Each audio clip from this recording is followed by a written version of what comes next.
So let's talk about this, ladies and gentlemen. Now, Nerdrotic mentioned this a couple weeks ago. The reason why I didn't make a video on it is because, quite frankly, it was still developing. There was still a lot of discussion happening around it. I do find it very interesting, though, and here's the reason why. If you guys remember my videos that I did on that Star Wars girl, do you remember what I did on that Star Wars girl, where her and EVS and everybody got their press passes revoked and they got essentially banned from C2E2, the convention? Well, apparently it's happened to Nerdrotic now.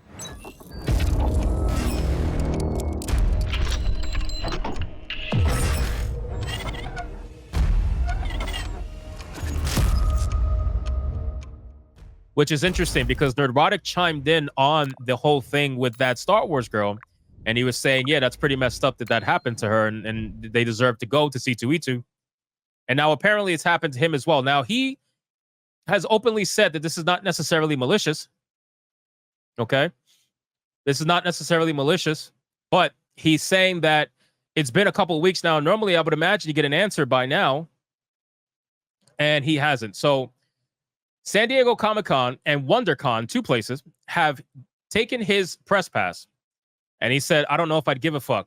Are anti-woke YouTubers being blacklisted by conventions? Now, this article brings up that question. It's a good question to ask because, like we said, you got EVS, you got that Star Wars girl. It's pretty sus that all of these conventions are suddenly revoking the press pass of certain YouTubers that don't exactly fall within the line. You know what I mean? Like they don't fall within the status quo, if you catch my drift. And I mean, you saw what happened with that Star Wars girl, where they removed her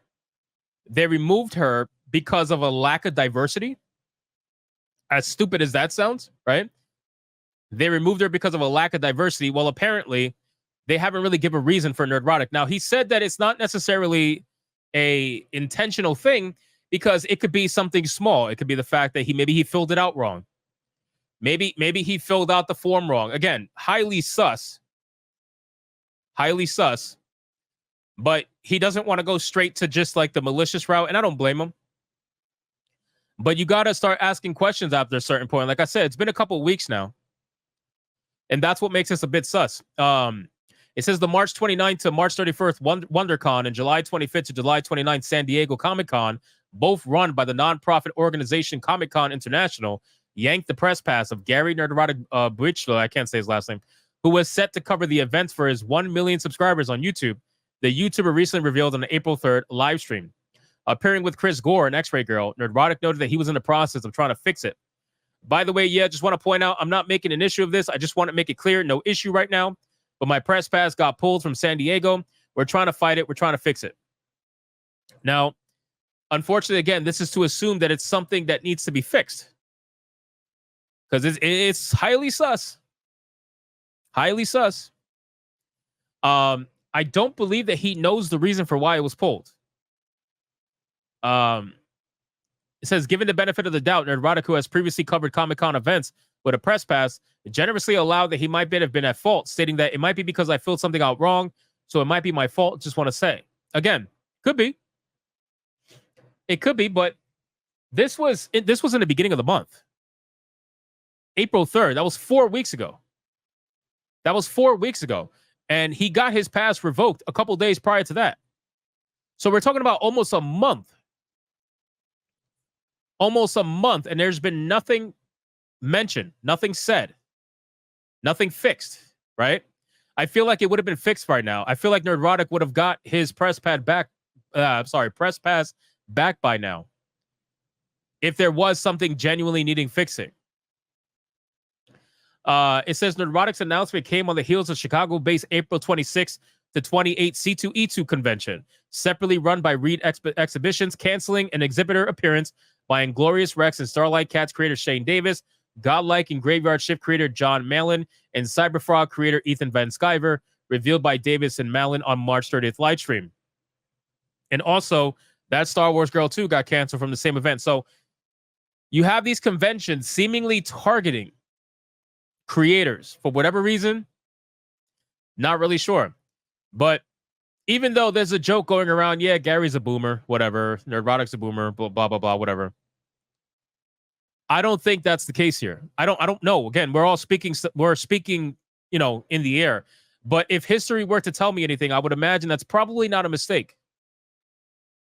Why would you want to make a mistake with somebody who has over 1 million subscribers on YouTube? That seems kind of dumb, right? I feel like you would be a little more careful with that. But this just seems a little sus to me. So it says Nerdrotic reacted to the news of the C2E2 cancellations when the viewer Night Pride brought it to his attention via super chat, where Nerdrotic blasting the C2E2 convention, saying, "Why? That's fucked up. Yeah, I don't think anybody should be banned from a Comic-Con. I think if anybody wants to go, they should go."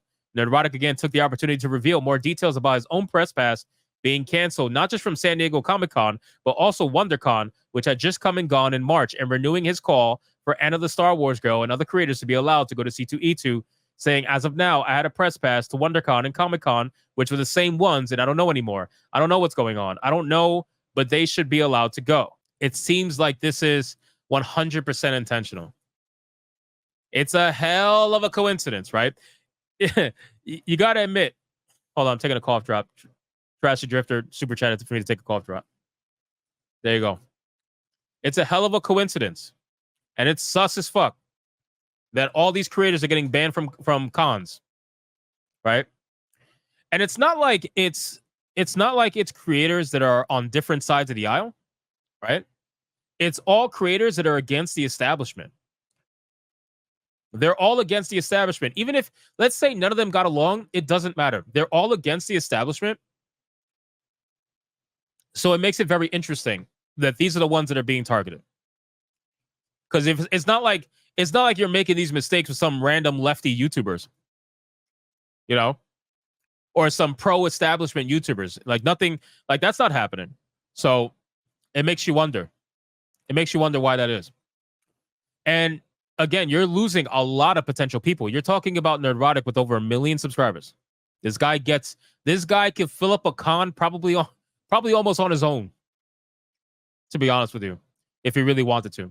So you're willing to let that guy go for whatever reason. Again, we don't know the reason. Are we going to find out? Probably. It might take a little while. Maybe. I don't know. We'll see. But clearly something is very wrong. Something is very wrong. So we're going to find out more as time goes on. I'm sure Nerdrotic will say something about it. As of right now, though, we have nothing. If a YouTuber 1 million viewers who has previously reported on these conventions in a critical light, that's also another thing, too. Nerdrotic has been at these conventions before. He's gone to Comic-Cons before. He's had press passes. So why would it be a problem now? Right? Other outlets to be removed at similar venues, now seen by Shane Davis, et cetera, et cetera. The precedent matters. Will anti-woke, anti-cancel culture YouTubers and independent creators stand up to this discrimination? Will they protest or speak out or just take it? Honestly, I think they should start their own kind of thing. Because let's be real, these cons have been doing this for a long time. This is nothing new.